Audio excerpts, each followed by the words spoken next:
హోలా! ఈ వీడియోలో మన పాత పద్ధతిలో ట్రెడిషనల్ చాయ్ చేసి గ్లూకోజ్ లెవెల్ ఎలా ఉందో చూద్దాం. అయితే ప్రిపరేషన్ కూడా చూపిస్తాను ఈ వీడియో. రండి. చిన్న అల్లం ముక్క, తులసాకులు, ఒక 4-5 యాలక్కాయలు, ఒక 4-5 లవంగాలు, అలాగే దాల్చిన చెక్క, కొంచెం బెల్లం. నేను చెప్పిన ఐటమ్స్ అన్నీ కూడా ఇప్పటికి 1-2 పర్సన్స్కి వస్తుంది. ఇప్పుడు ఈ 5 స్మాష్ చేసుకుందాం ఇందులో వేసుకుని. అలా మరుగుతున్న వాటర్లో మనం స్మాష్ చేసుకున్నది వేసుకోవాలి. సో 5 minutes మరిగాక మనకి కలర్ తెలిసిపోద్ది మారిందని. ఆ టైంలోనే మనం బెల్లం వేసుకోవాలి. ఫైనల్లీ మన ట్రెడిషనల్ చాయ్ రెడీ.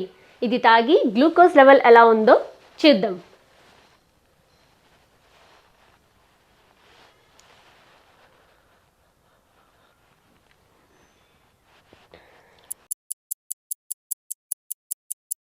రిజల్ట్ చూసి షాక్ అయ్యాను. కింద రిజల్ట్స్ చూడండి, అస్సలు స్పైక్ అన్నదే అవ్వలేదు, ఇంకా డ్రాప్ అవ్వి లో లెవెల్కి రీచ్ అయింది. లాస్ట్ టైం వీడియోలో బ్రౌన్ షుగర్తో టీ తాగినప్పుడు బాగా హై స్పైక్ అయ్యింది. ఇప్పుడు బ్రౌన్ కలర్ బెల్లంతో అస్సలు స్పైక్ అన్నదే అవ్వలేదు. నెక్స్ట్ వీడియోలో నల్ల బెల్లంతో ట్రై చేస్తాను. ఇంకా కొత్త ఐటమ్స్ మీద వీడియోస్ కావాలంటే కమెంట్ బాక్స్లో కమెంట్ చేయండి.